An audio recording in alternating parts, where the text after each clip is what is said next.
landowners and Central Province government. Excluded from dedicated speaker, this board structure contains no dedicated seat for the plant site landowners of Hiri-Koiari in Central Province, is divisive and oppressive and, of course, biased only in favor. Speaker, sometimes it pays to listen and not jumping the gun and asking questions. You may be shocked even with the answer in itself. The Honourable Deputy Opposition Leader. Thank you, Deputy Speaker, for recognizing the people of Hiri-Koiari. Deputy Speaker, my question today is directed to the Honourable Prime Minister and is in relation to the Kroton Equity Option Special Purpose Vehicle, which was the subject of a decision on the 8th of April 2026. In that decision, Mr. Speaker, the Special Purpose Vehicle is intended to hold and manage the 4.27% direct equity interest in the PNG LNG Project on behalf of the landowners and impacted provincial governments as originally contemplated under the 2008 Kokopo UBSA and the 2009 LBBSAs. That decision, Mr. Deputy Speaker, directs that the 4.27% equity be transferred to a special purpose vehicle from Kumul Petroleum Holdings Limited, and also approve the allocation of 30 million kina in reimbursable seed capital to the SPV. And the board of that SPV is created and constitutes as follows.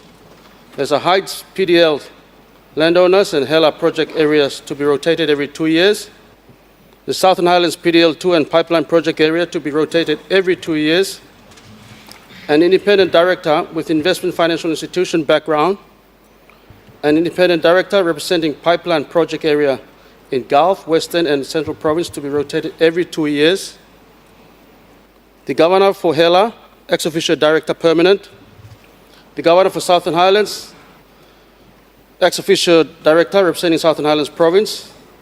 And the governor for Gulf Province, ex officio, rotational every 2 years. Critically, Mr. Speaker, this board structure contains no dedicated seat for the plant site landowners of Hiri-Koiari in Central Province and the very communities upon whose land the entire PNG LNG facility sits, where the capex and the marketability and commercial viability of gas is crystallized, where storage tanks are kept and marine export terminal is domiciled. The governor of Central Province holds no ex officio seat, and neither do the plant site landowners named in the directorship structure of this SPV. Mr. Speaker, my questions are fourfold. Given that the NEC decision establishes the interim board of the Kroton Equity Option Special Purpose Vehicle without a dedicated directorship or ex officio seat for the Central Province Governor or the plant site landowners of Hiri-Koiari, who host the PNG LNG facility, could the Prime Minister tell the people of Papua New Guinea and the plant site landowners and the Central Province people on what legal basis were the plant site landowners and Central Province government excluded from dedicated representation on the Kroton Equity Option SPV board, given their status as the host community for the project primary infrastructure under the relevant agreements? And if the Prime Minister could also enlighten us, if the government will review or amend the decision and the governing structure as it stands to accommodate a seat, a permanent seat or ex officio seat for the Central Province people and also the plant site landowners. Alternatively, Mr. Deputy Speaker, is the Prime Minister and his NEC able to review that decision so that a dedicated Kroton Equity Special Purpose Vehicle is created for the plant site license holders? So the landowners for the plant site area is partitioned from Hela interest and Southern Highlands interest and the Gulf interest. And if so, what steps can they take to to accommodate this interest so that there is no disadvantage on the part of the plant site landowners and the Central Provincial Government.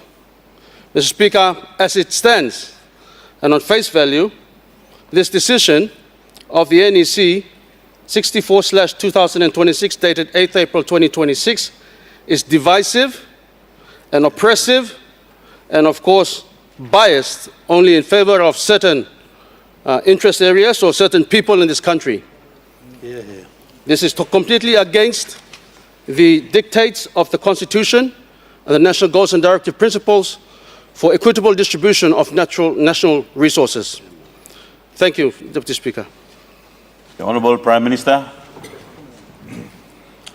All right. Thank you, Deputy Speaker. Give him opportunity, Member of Hiri-Koiari, for him to ask a question, important question to seek clarity on some NEC decision or NEC decision that was taken.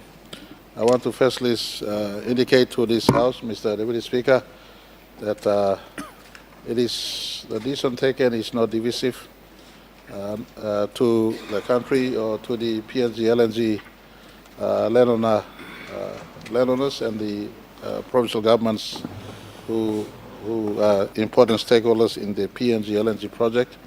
It is not offensive to them also. It is in direct fulfillment of a kind gesture by NA government policy.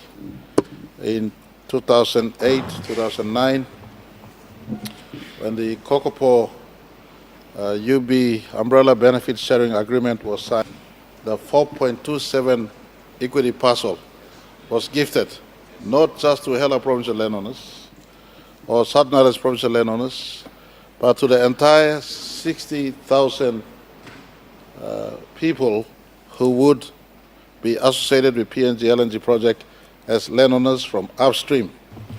PDL 9, PDL 8, PDL 7, PDL 1, PDL 2, PDL 5 and 6, and PDL 3. And then the pipeline, the 800 kilometers of pipeline that runs from the ridges of Mount Gigira all the way through the plains of Gulf into the floor of the southern oceans of our country from Gulf to Central, and of course our wonderful people at Papa, Lea, Porabada, and Borea villages. Mr. Deputy Speaker, I want to give full assurance. I hold memory to that gift, and it's a gift for these people, not just for the Hela province.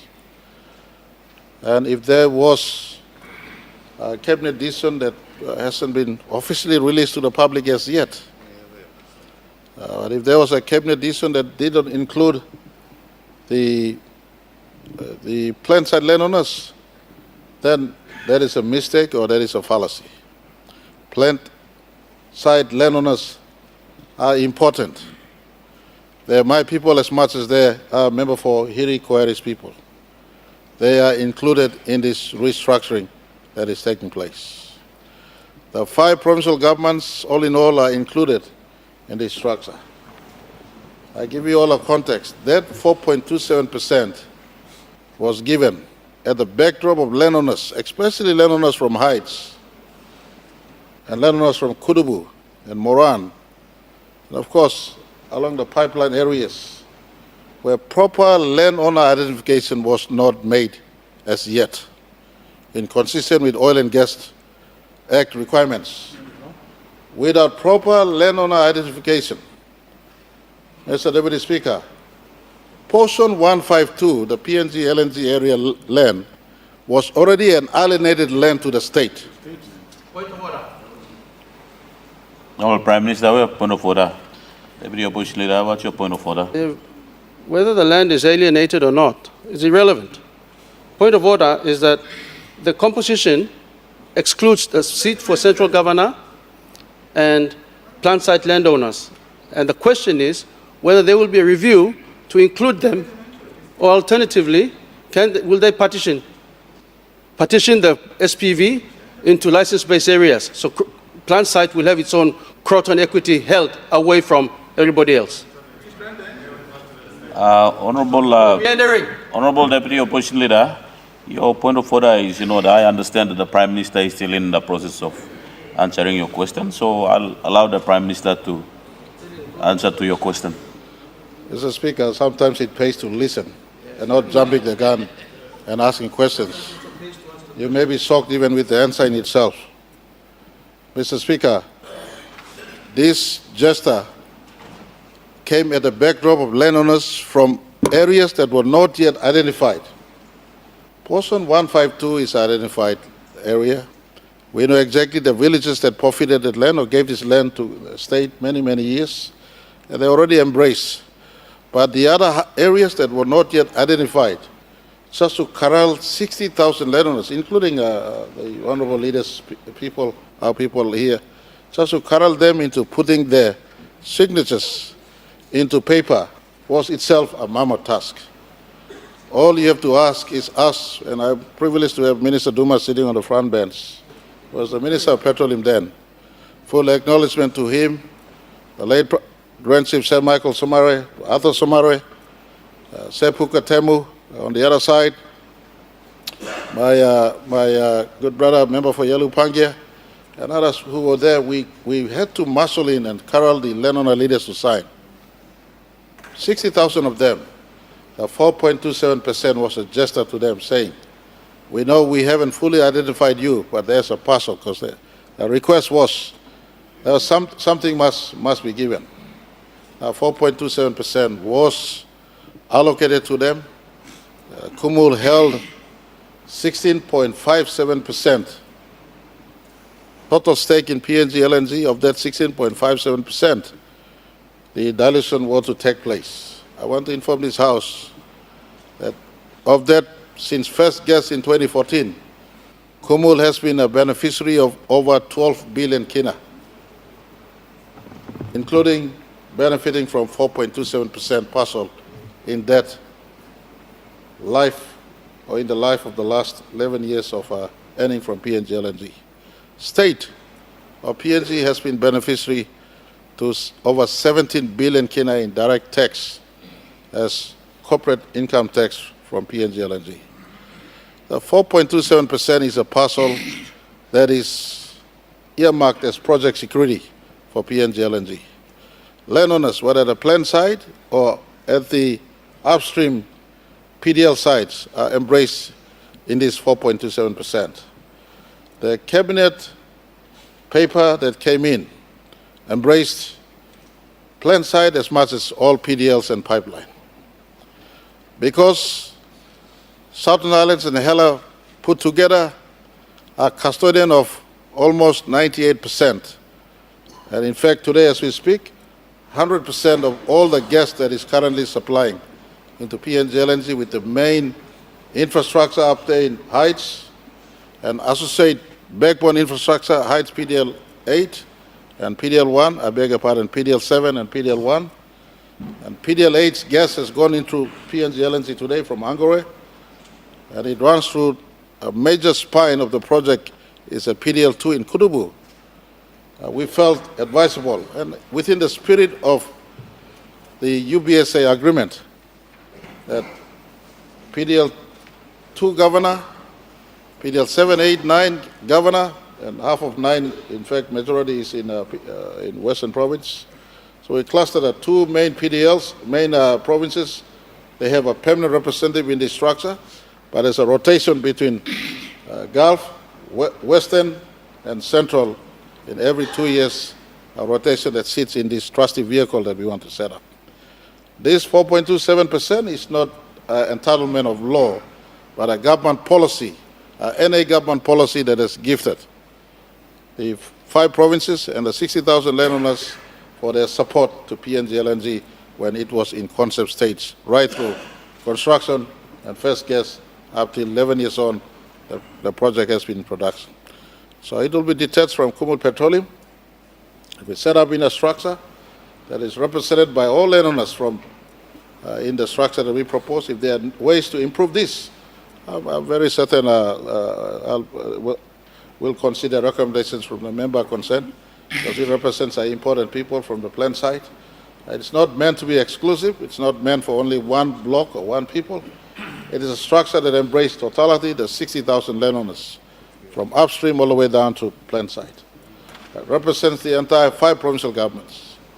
And there will be rotational basis with the permanent presence of Southern Islands and Hela as the substantial the holders of the gas in which it is harvested from. They sit inside because they have a duty, as a duty of security, that even member for Hiri-Koiari will not, member for Hiri-Koiari will not do. It's not an easy task containing landowners in PDL1, PDL8, PDL7. Point of order. We have point of order. Deputy Opposition Leader. Caution the Prime Minister, the importance of the plant site cannot be belittled against the resource. We acknowledge the resource comes from Hela and Southern Islands, but without the export terminal and without the processing facility, that gas is of no commercial value. Please, I caution the Prime Minister to be a bit more inclusive and equitable in our delivery and also in the distribution of natural resources. That's my point. And if the best way is to separate the plant site landowners from the rest of you, can have your politics separated and partitioned away from the plant site landowners. Thank you. Mr. Deputy Speaker, I take note of his concerns. As I said, the structure will be inclusive to all. They all will be fairly represented. And there's a place for the plant site and pipelines on the board in this company. There's a place for the leaders, especially governors, on the board in this special purpose vehicle. We intend to follow the spirit of St. Michael's gesture. It will not be a cash cow structure that gets fund and funneled to the provinces. They are currently benefiting from the royalties and equities. This should have an element of sovereign wealth fund attached to it. Majority of these funds should be set for perpetual regeneration for these 5 provinces and the 60,000 landowners, including our people at the plant site. They're very much important in this as much as the upside. I don't dispute this. They're my people as much as his people. The 2 governors in Southern Islands and Hela needs to be committed, and Gulf. They substantially, because it's a very many people, people with so many interests. The 2 governors burn midnight oil every time to keep the people in check. It's never an easy place up there to make sure people are in check. I also commend the landowners from the plant side all the way to the upstream, PDL9, PDL1, PDL8. I thank them for their patience. It has been a long time coming. The country has benefited over 12 million kin already, including them. Whatever the country takes, we plow back through the budget through our people. So we thank them for their patience, but it's better late than never. A structure that we set aside. We will consult leaders on all sides, including the landowner leaderships, so that they're happy with the structure we intend to set up. Cabinet decision is to detach the 4.27% from the Kumul Petroleum books, set it up. We'll invite all leaders concerned, look at the structure we want to set up. It is meant to be perpetual. And I want to say the distribution is clearly spelled out in the UBS already. The plant site, I think, has 12% benefit in this structure. So it will not be a new reinvention or we'll renegotiating who gets what. The entire benefit structure is already set up in the UBS agreement. Plant site has the ratio already carved out. Pipelines have the ratio already carved out. The PDLs have the ratio already carved out. Based on what is already carved out in 2009 UBSA and the respective LBBSAs, that structure will be set up to look at perpetual wealth generation to distribute to the beneficiaries concerned. Thank you, Mr. Speaker.